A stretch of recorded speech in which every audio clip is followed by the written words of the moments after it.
Everyone, मी प्रिया स्वागत करते तुमचे पुन्हा एकदा आपल्या नवीन व्लॉगमध्ये। तर कसे आहात तुम्ही सगळे?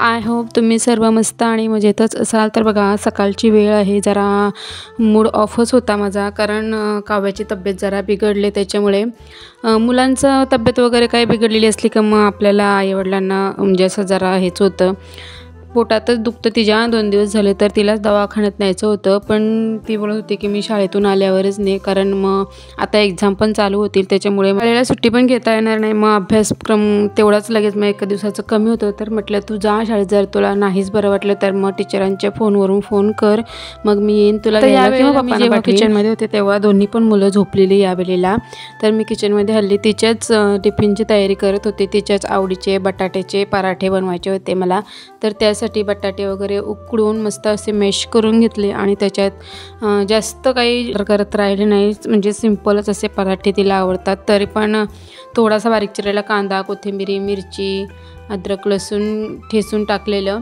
आणि ते सर्व मिक्स करून घेतलं आणि त्याच्यात हळद, लाल तिखट आणि गरम मसाला एकदम थोडा किंचित टाकलेला आणि चवीपुरतं मीठ पण घेतलेलं मी, आणि बटाटे उकडताना सुद्धा मीठ घेतलेलं, त्याच्यामुळे याच्यात थोडं कमीच घेतलेलं। हे सर्व मिक्स करून घेतलं मी। तर जेव्हा हे मी सर्व मिक्स करत होते तेव्हाच ती उठून माझ्याजवळ आलेली किचनमध्ये, तर बोलत होती मम्मा कशाला हे, माझ्या आवडीचे पदार्थसुद्धा माझी खायची इच्छा होत नाही अशी ती बोलत होती। तर म्हटलं खा तरी थोडंसं तरी, दुसरं काय देण्यापेक्षा। आणि यावेळेस मग मी तिला अंघोळीला पाणी वगैरे दिलेलं माझं हे मिश्रण मिक्स करून झाल्यानंतर। तर बघा, इकडे माझं हे मिश्रण मस्त असं मिक्स करून घेतलं। थोडंसं मला त्याच्यात हळद कमी वाटत होती, म्हणून पुन्हा थोडीशी हळद घेऊन पुन्हा मिक्स करून ठेवलं, मिक्स करून घेतलं आणि मग तिला अंघोळीला वगैरे पाणी दिलं। काय नाश्त्याला देऊ म्हटलं, तिला बोलले हे पराठेच खा गरम गरम ब्रेकफास्टमध्ये, तर म्हटली नाही माझी इच्छा खायची। तर मग मी तिला शेव दिलेली थोडीशी चहामध्ये, ती पण तिने काही 2-3 चमचेच खाल्ली, नाही खाल्ली। मी बोलत होते तिला नको जाऊ शाळेत, इतकी तब्येत तुझी नाही बरोबर, तर म्हटली नाही मम्मा मी जाईन, म्हणजे अशी जर नाहीच बरं वाटलं तर मग दुपारहून तुला फोन करीन। तर म्हटलं ठीक आहे मग जा तू शाळेत। तर बघा, इथे मी पिठाचे गोळे पण तयार करून घेतले, छोटे छोटे असेच, कारण मला आज वेगळ्याच प्रकारचे पराठे बनवायचे होते, डबल पराठे, जसे की आपण पुरणपोळीसारखे बनवतो तसे नाही, हे छोट्या छोट्या अशा पोळ्या लाटून त्याच्यामध्ये सारण असं पेरून सर्व त्याच्यावर दुसरी पोळी ठेवून, म्हणजे अशा जाड जाड, आणि एकच पराठा नेल ती मला माहिती आहे, आणि मग त्याच्यातला अर्धा जरी खाला तरी पण मग जसं आपण पुरणपोळी भरतो तसा तो एक होईल। तर म्हटलं असा डोका मी वापरून हा असा पराठा बनवलेला, जेणेकरून मग अर्धा खाला तरी एक त्याच्या पोटात जाईल या उद्देशाने।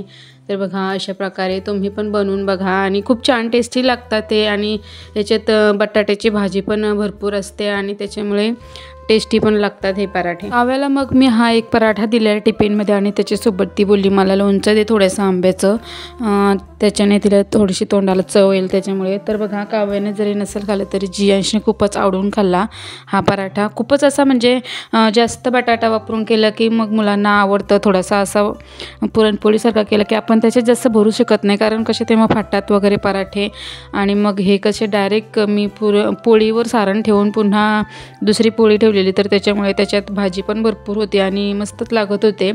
मी पण खाल्ले, लगेच गरम गरम होते तर, आणि त्याला पण भरवता।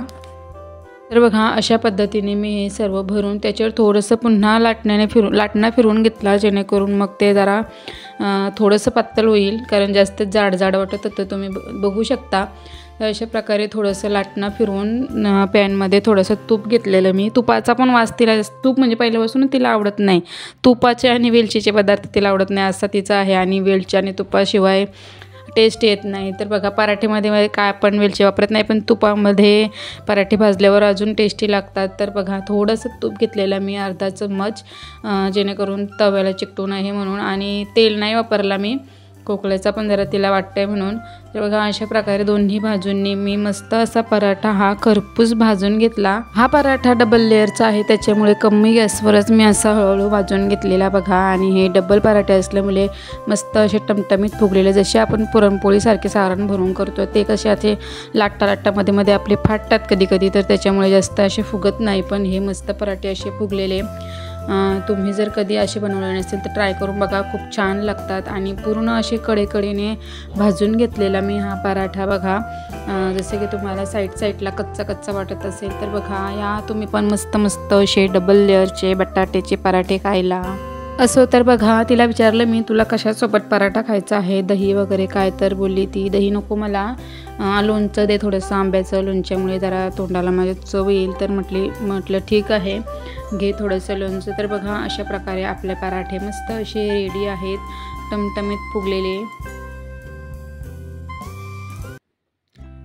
हे पराठे बनवत होते इतक्यात जियांश पण उठलेला बघा. मग त्याला पण आंघोळी वगैरे करून घेतली मी. मध्ये बंद ठेवलेलं पराठ्यांचं, एक पराठा भाजून बंद ठेवलेला गॅस पण, कारण मग त्याला उठल्या मम्मा पाहिजे असतं, कारण मग लगेच मग तो सुरुवात करते आणि रडायची सुरुवात करते. म्हणजे कारण दिवसाची सुरुवातच जर रडून झाली तर मग त्याचा दिवसभर तसाच रडगाणं चालूच असतं. तर म्हटलं बंदच करून घेतला गॅस आणि मग मी गेलेले त्याच्याजवळ.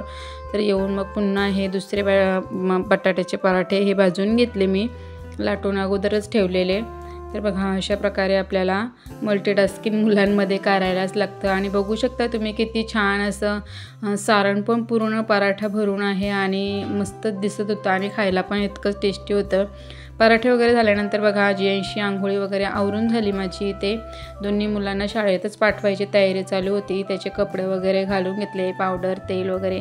बघा तुम्ही कपडे वगैरे घालताना तो एका जागेवर असा बसून राहतच नाही, म्हणजे असा मस्ती त्याची चालूच असते. तर बघा, इथे मस्त अशी अगोदर मी कपडे वगैरे घालण्याच्या अगोदरच मी लोशन लावून घेते आणि मग त्यानंतर कपडे वगैरे घालून घेते आणि मग पावडर वगैरे तेल लावून घेते. मस्ती काय त्याची थांबत नव्हती, चालूच होती बघा. उठ बस असा. आणि साईडचा पसारा बघू शकता तुम्ही, बेडवरचा ब्लँकेट वगैरे तसंच ठेवून गेली, कारण ही दोन्ही मुलं झोपली. तर मग हे पण मला साफ करायला जमलं नाही. डायरेक्ट मी किचनमध्येच गेलेली आंघोळी वगैरे माझा आवरून. तर बघा, केस वगैरे मस्त विंचारून घेतली. केस पण थोडी जियांशी वाढले, त्याची केस मला आता कट करून घ्यायला लागतील. आणि हा केस कट करण्याचा तो एक माझा काम जामच मोठा आहे, कारण हा केस कापताना काही मुलांना खूप आवड असते, पण हा केस कापताना रडतोच जास्त करून. आणि आत्ता तर जरा बसतो तरी केस कापताना, पण एकदम लहान होता 2-3 वर्षाचा तेव्हा तर त्याला तापच यायचा केस कापता रडून. तर बघा, त्याची आता माझी जवळजवळ तयारी झालेली. तोपर्यंत म्हटलं ब्लँकेट हे घडी घालून ठेवते, म्हणजे तितका तरी आपल्याला मूड ऑफ असलं की अशी म्हणजे सर्वच पसारा दिसला का अजूनच हे वाटतं. तर बघा, ब्लँकेट तरी साफ करून घेतला, बेडशीट सारखी करून घेतली. आणि इकडे बघा, काव्या लावत होते जियांशी टिकला. कपाळाला टिला लावताना सुद्धा व्यवस्थित नव्हता बघा, हलवतच होता. तरी पण तिने गच्च धरून ठेवलेला मागं डोका. आणि बघा, परत मस्ती चालू त्याची. तर अशा प्रकारे आपली सर्व सकाळची कामं. मुलांची आता जवळजवळ तयारी. काव्याची केस विंचारायची होती मला. जियांशी तयारी जवळजवळ झालेली, बेल्ट आणि शूज घालायचे राहिलेले त्याचं म्हणणं होतं की थोडंसं जवळ घ्यायचं तू मला, तेव्हाच मग मी एका जागेवर बसून शांत राहील. तर बघा, अशा प्रकारे. आणि त्यानंतर मी घेतलेले काव्याची केस विंचारण्यासाठी. आज होता गुरुवार, म्हणजे हा मी लगेचच सकाळचं शूट करून तुमच्यासोबत शेअर करते. गुरुवारचा हा वार आहे आजचाच. गुरुवारी काव्याचे शाळेचे कपडे धुवायला असतात आणि त्या दिवशी रंगीत कपडे घालायचे असतात. आणि मग त्याच्यामुळे मी त्याचे हेअर पण वॉश करून घेतलेले. कारण मी मुले आता हप्त्यातून 2 वेळा तरी वॉश केलेले चांगलेच. रविवारी मी तिचे वॉश केलेले आणि कट पण केलेले. बघितलंच असेल तुम्ही मागचा व्हिडिओ, जर नसेल बघितला तर बघा. तर तिचे हेअर पण कट केलेले, धुवून मस्त असे सुकवून घेतले तिने केस. आणि मग मी अशा प्रकारे सिंपल तिची वेणी घालून दिली. तिच्या चेहऱ्यावरून तुम्हाला वाटतच असेल बघा, जरा मूड ऑफच होता तिचा, पण जायचंच होतं तिला शाळेत. आणि यावेळेला त्याच्यासमोर तिची मैत्रीण पण आलेली तिला घ्यायला शाळेत, म्हणजे दोघी तिघी जणी अशा त्या बरोबरच जात असतात शाळेत. तर बघा, स्माईल पण थोडी अशी तिची समजलं असेल तुम्हाला. तर इथे माझ्या दोन्ही मुलांची तयारी झालेली शाळेची. ती दोघेही शाळेत गेली. काव्या जाताना जियांशला पण सोडते शाळेत, तिथेच आहे. त्यानंतर मग माझी मुलं गेल्यानंतरची कामाची लगबग. पराठे बनवलेले ते खाऊन घेतल्यानंतर जो पराठ्यांचा पसारा आपला ओट्यावरचा असतो तो आवरून घेतला. भांडी वगैरे सर्व घासून घेतली मी, जी होती ती चहा नाश्त्याची पण आणि पराठ्याची पण भांडी. तुम्हाला माहितीच आहेत की सर्वच पराठे वगैरे सर्वच असतं, तर ते आवरून घेतलं मी सर्व. जर मुलांची तब्येत वगैरे बरोबर नसली तर आपल्या आईवडिलांना म्हणजे असं मनात वाटतच असते. आणि त्यात पण ती शाळेत गेलेली. जरी माझं दुसरीकडे इकडे कामं चालू असले तरी पण मनात विचार होता की आता गेली असेल 1-2 वेळेला. आता मी जी हा व्हॉईसवर करत होते त्यावेळेला मी टीचरांना कॉल पण केलेला तिच्या, की बघा काव्याकडे कसा वाटतंय, तर बोलत होत्या आहे व्यवस्थित आहे सध्या तरी, मग जर काय वाटलं तर मग मी तुम्हाला कॉल करीन, मग तेव्हा या घ्यायला. तर बघा माझी यावेळेस सर्व कामं वगैरे आवरून झालेली. आता कपडे भांडी लादी आणि जो माझा मूड थोडासा फ्रेश होतो तो म्हणजे झाडांच्या कामामुळे. तर बघा बऱ्याच दिवसांनी म्हणजे गेल्या वर्षी मी हा मनी प्लॅन्ट आणलेला, बरेच मोठी ग्रोथ झालेली, बरेच मोठी झालेली वेळ याची, पण थोडं काही माझं दुर्लक्ष झालं त्याच्यामुळे जरा त्याची पानं पिवळी पिवळी अशी साधारण पडली. तर मग मी त्याचे पुन्हा कटिंग करून दुसऱ्या एका बॉटलमध्ये ठेवून दिलेले. तर मला आता या दुसऱ्या 2 बॉटल आहेत माझ्याकडे. ही काव्याची बॉटल होती ही शाळेत न्यायची, तर तिचं झाकणच फुटलं आणि ही मला बॉटल खूपच आवडायची. बघा थोडासाच झाकण फुटला आहे, पण ती कशी पाणी त्याच्यातून सांडत होतं, तर त्याच्यामुळे मी बॉटल काय फेकून दिली नाही, म्हटलं काहीतरी याचा रियूज करीन. तर अशा प्रकारे या बॉटलचा मी या बॉटलमध्येच हा प्लॅन्ट लावीन म्हटलं पाण्यामध्ये. आणि त्यानंतर ही एक माझ्याकडे काचेची बॉटल होती, मुलांसाठीच काहीतरी मिल्कशेक वगैरे काय आणलेला होता त्यांनी मला तर वाटतं त्याच्यात. तर मग त्याच्यात हे छोट्या छोट्या फांद्या अशा होत्या, त्या छोट्या बॉटलमध्ये ठेवल्या. आणि जी एक मोठी 1-2 अशा मोठ्या मनी प्लॅन्टचे वेल होते ते त्याच्यात मोठ्या बॉटलमध्ये ठेवल्या. अशा झाडांची कामं जरा काय असली तर मग मला जरासं फ्रेश फ्रेश वाटतं.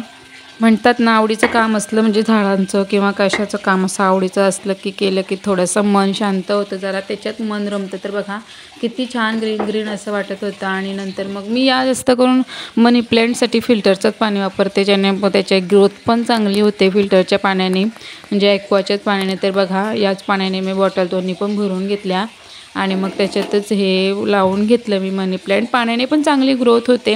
आणि माझ्याकडे कुंडीत लावलेले पण आहेत मनी प्लॅन्टची झाडं, नक्की तुम्हाला एकदा एखाद्या ब्लॉगमध्ये मी शेअर करेन तुमच्यासोबत. तर बघा या बॉटलमध्ये ही मोठी वेल होती आणि एक ही छोटीशी अशी होती, ती पण त्याच्यातच कटिंग लावून घेतली मी.